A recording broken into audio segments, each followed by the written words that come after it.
Everyone, welcome back to commerce classes. आज की इस वीडियो में हम डिस्कस करेंगे डायरेक्शंस के बारे में। लास्ट क्लास में हमने डिस्कस किया था मैप के बारे में कि मैप कितने तरीके की होती हैं। स्केल्स के बारे में हमने पढ़ा था। तो इसके बाद हम पढ़ेंगे कुछ और चीज़ें जैसे डायरेक्शन, डिस्टेंस, सिंबल्स। ये सब चीज़ें हमारे मैप के पर्पज़ से बहुत ही ज़्यादा इम्पॉर्टेंट है। अगर हमें कुछ लोकेट करना है मैप में तो ये हमें बहुत ही ज़्यादा हेल्प करते हैं। तो लेट्स स्टार्ट आवर डिस्कशन। आप यहाँ देख सकते हैं हम अपना जो पुराना वाला एक ये एरिया है, हाँ, इस वाले जो मैप आपको दिया गया है इसमें आप ये डायरेक्शन देख सकते हैं। यहाँ पे जैसे कि आपको ये वाला एरो दिख रहा होगा, ये डायरेक्शंस को बता रहा है। ये बता रहा है कि ये जो वेस्ट वाला एरिया है ये इधर दिखा रहा है, ईस्ट इस साइड को है, नॉर्थ इधर को है एंड साउथ इधर है। इस डायरेक्शन के बेसिस पे हमने क्या किया है, हमने अपने एरियाज़ को मार्क किया हुआ है। तो इन्हीं डायरेक्शंस के बारे में हम आज डिटेल में डिस्कस करेंगे। So let's start our session. Hope आपको वीडियो अच्छी लगेगी।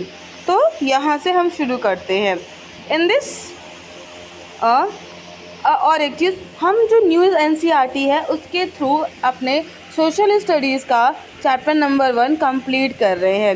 As I have already told that कि जो आपकी एनसीईआरटीज़ हैं वो चेंज हो गई हैं। तो 6th की एनसीईआरटी अब पूरी तरीके से बदल गई है, जिसमें फर्स्ट चैप्टर हम अर्थ के बारे में पढ़ रहे हैं और मैप के बारे में पढ़ रहे हैं। सो यहाँ पे कहा जा रहा है let's return 4 arrows eight the top right of the small city. यहाँ पे जो हम अभी ऊपर जाके देख के आए ना कि ऐसा एक एरो बना है, यहाँ नॉर्थ, इधर वेस्ट, इधर ईस्ट और इधर साउथ दिखा रहा है, उसी को दोबारा से देखने को कहा जा रहा है कि वो एक छोटी सी सिटी का मैप है, उसको देखिए। द पॉइंट टू 4 डायरेक्शंस, वहाँ पे कितनी डायरेक्शंस है? 4 डायरेक्शन है। कौन है? North, west, east and south. ये 4 डायरेक्शंस आपको देखने को मिलेंगी जब आप उस साइड में उस मैप को देखते हैं। नेक्स्ट थिंग कहा जा रहा है कि which are north at the top. अगर मैं इस तरीके से बनाती हूँ तो टॉप पे क्या है? नॉर्थ है। And moving clockwise east. Clockwise मतलब घड़ी ऐसे मूव करती है इस डायरेक्शन में, तो इसी डायरेक्शन के अकॉर्डिंग अगर हम मूव करेंगे तो नॉर्थ टॉप पे है, उसके बाद हमारा ईस्ट आता है, डाउनवर्ड साउथ आता है एंड देन वेस्ट। ये 4 डायरेक्शंस होती हैं और इन डायरेक्शंस को क्या कहा जाता है? These are called cardinal directions.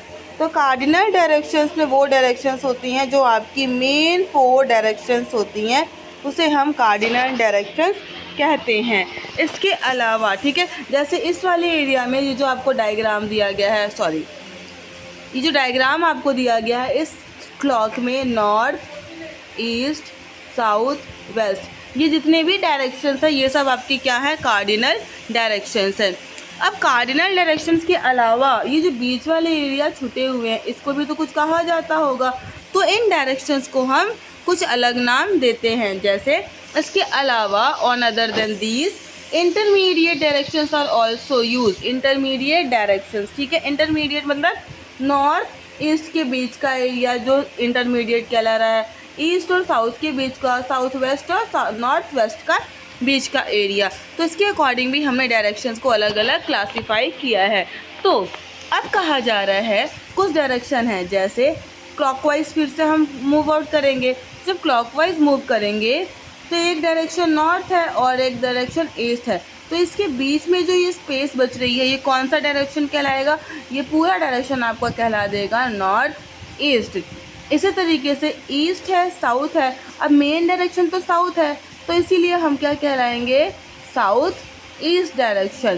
फिर वेस्ट है तो अब फिर से क्या है? हमारा मेन डायरेक्शन क्या है?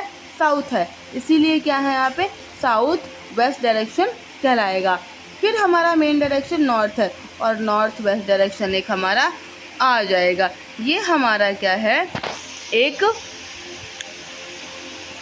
इंटरमीडिएट डायरेक्शंस हैं जिनको हम यूज़ करते हैं while locating a particular place in the map. Then Most maps simply have arrow marked with the letter N. बहुत सारे मैप में क्या होता है, एरो होता है और उसमें सिर्फ लेटर एन मार्क किया जाता है। अब ऐसा क्यों?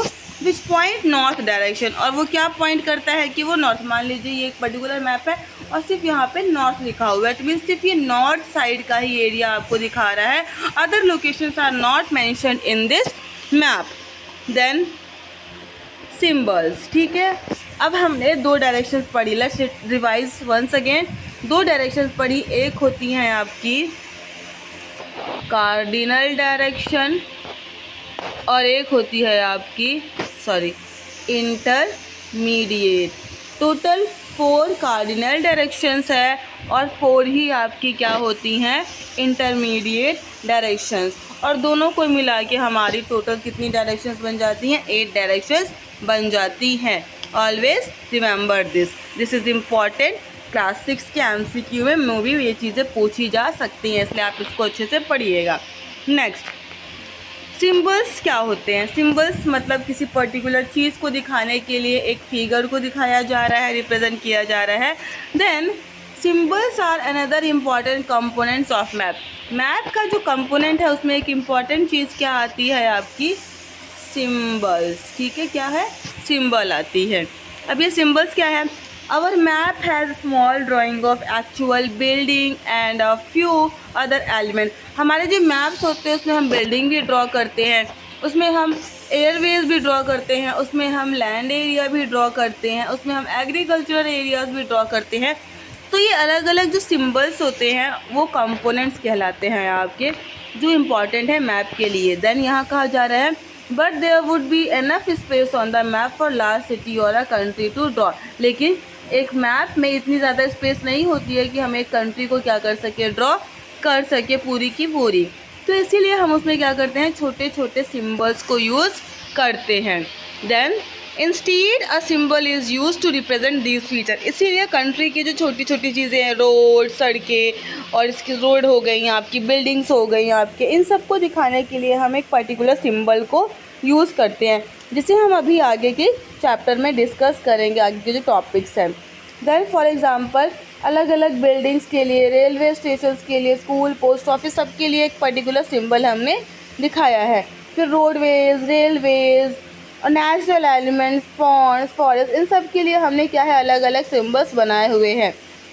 Next, in that ways numerous details can be shown in a limited available place on map. इसी वजह से इतने से एरिया में आप बहुत सारी चीज़ों को क्या शो कर सकते हैं, क्योंकि आपके पास क्या है, ये सिम्बल्स है। तो make map more easily understood by variety of users, map maker use specific symbols. तो अब मैप क्या है, मैं हो सकता है मेरा घर यहाँ पे है और मैंने क्या कर दिया, अपने अकॉर्डिंग सिम्बल्स बना के आपको समझा दिया। तो जब मैंने आपको समझाया और आपने समझा, इट मीन्स हम दोनों को इसके बारे में अच्छे से पता है, but the third party will not be able to understand what I have actually drawn on the map.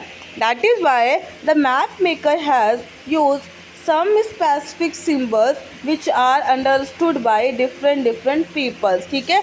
तो यहाँ पे इसीलिए मैप मेकर्स ने कुछ कॉमन सिम्बल्स को क्या कर दिया गया है, बना दिया है। उन्हीं सिम्बल्स को यूज़ किया जाता है मैप को ड्रॉ करने में, और जिससे क्या होता है, हर कोई मैप को समझ सकता है ईजिली, उन्हें कोई प्रॉब्लम नहीं होती अगर उन्हें मैप की नॉलेज है तो। Different countries use different set of symbols. अब कंट्री टू कंट्री डिफ़र करता है, हो सकता है जो सिंबल हम यूज़ कर रहे हैं वो कंट्री दूसरा सिंबल यूज़ कर रही हो। तो different countries use different set of symbols, ये लाइन इंपॉर्टेंट है। हर कंट्री एक जैसा सिंबल यूज़ नहीं करती हैं, अलग अलग कंट्रीज़ अलग अलग सिंबल्स को यूज़ करती हैं प्लेसेस को लोकेट करने के लिए। The survey of India, a government body, has fix symbol for maps in India. तो इंडिया में एक है ऑर्गेनाइजेशन सर्वे ऑफ इंडिया, एक क्या है आपकी गवर्नमेंट बॉडी है। इस लाइन को याद रखिएगा, ये इम्पॉर्टेंट है। जो सर्वे ऑफ इंडिया है गवर्नमेंट बॉडी है, जिसने हमारे इंडिया में जो सिंबल्स होते हैं मैप पे, उसको क्या किया हुआ है, ऑलरेडी फिक्स किया हुआ है। उसमें से कुछ का सिलेक्शन आपको 1.2 फिगर में देखने को मिलेगा, दिस फिगर, ठीक है। For example survey of India ने डिसाइड किया कि जितने भी रेलवे लाइंस होंगी, ठीक है, रेलवे लाइंस जो होंगी ब्रॉड गॉज, सॉरी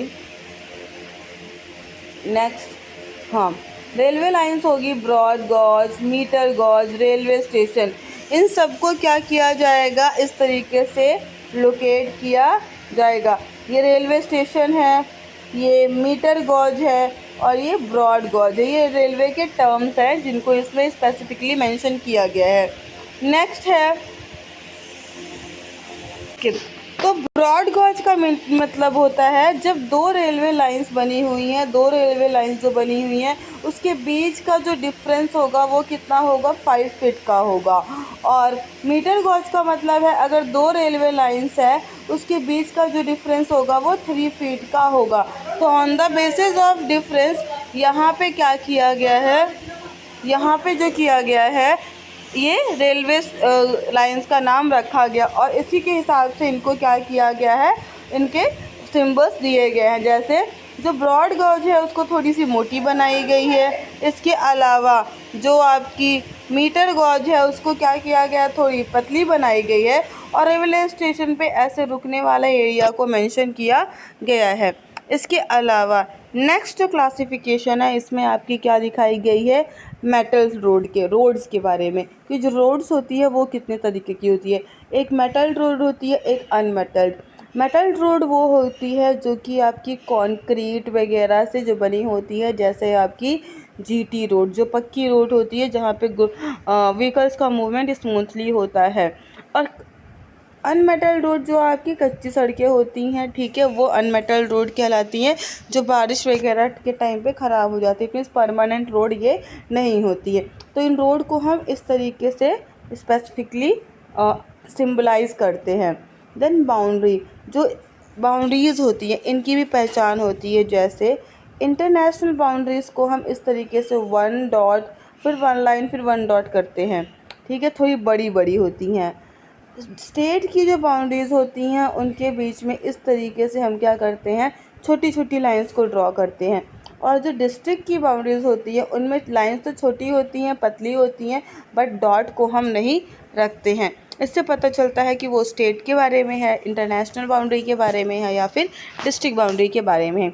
इसी तरीके से रिवर, नदी को हम इस तरीके से सिंबलाइज़ करते हैं। कुआं है तो उसको इस तरीके से सिंबलाइज़ करते हैं। कोई टैंक है तो उसको इस तरीके से सिंबलाइज़ करते हैं। और कैनल है, ठीक है, स्विस कैनल या फिर कोई भी कैनल है उसको इस तरीके से सिंबलाइज़ करते हैं। और ब्रिजेस को हम इस तरीके से सिंबलाइज़ करते हैं। इससे पता चल जाता है कि उस पर्टिकुलर एरिया में क्या है। तो मैप वाले जिनको मैप पढ़ना होता है उनके लिए कन्वीनियंट होता है। सेम वाइज रिलीजियस प्लेसेस को भी सिंबलाइज़ किया जाता है। फॉर एग्जांपल मंदिर के लिए ऐसा सिंबल यूज़ किया जाता है, चर्च के लिए ये प्लस का साइन वाला, फॉर द मॉस्क्यो इस तरीके के साइन, टॉम्ब एरिया बनाया जाता है। इसके साथ साथ आपका जो पुलिस स्टेशन है, ठीक है, सॉरी छतरी ये, ठीक है, इसको यूज़ किया जाता है। अब post office, telegraph, police station, इन सब के लिए हम स्पेसिफिक टर्म को यूज़ करते हैं। जैसे पोस्ट ऑफिस में पीओ लिख देते हैं, पोस्ट एंड टेलीग्राम में तो पीटीओ लिख देते हैं और पुलिस स्टेशन पे पीएस लिख देते हैं। इससे पता चल जाता है कि आगे पर्टिकुलर जगह पे ये चीज़ें अवेलेबल है। अब सेटलमेंट, ग्रेवयार्ड, तो जहाँ पे लोग सेटल्ड हैं उस जगह को हम क्या करते हैं, इस तरीके से सिंबलाइज करते हैं जहाँ पे लोग रहते हैं। और जहाँ नहीं रहते हैं उस एरिया को इस तरीके से सिंबलाइज करते हैं। घास, ट्रीज़, तो ये तो नॉर्मल है, ट्रीज़ को ऐसे बना दिया और घास ऐसी ऐसी बन गई हैं आपकी, ये सिंबलाइज करते हैं। तो इन सिंबल्स को आप याद रखिएगा। Specially some of the symbols are very important like railway lines, road metalled, boundary, rivers and temples, post office. These are the most important symbols जो कि आपको अच्छे से याद करना पड़ेगा। It will ultimately help you in your examination. Hope this video will be helpful for you.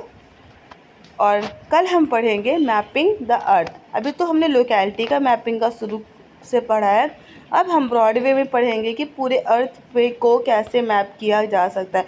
हम globe के बारे में पढ़ेंगे, लॉन्गिट्यूड्स, लैटिट्यूड्स के बारे में पढ़ेंगे। ऐसे बहुत सारे टॉपिक इंटरेस्टिंग है जिनको हम आगे कंटिन्यू करेंगे। Till then take care of self, have a good day.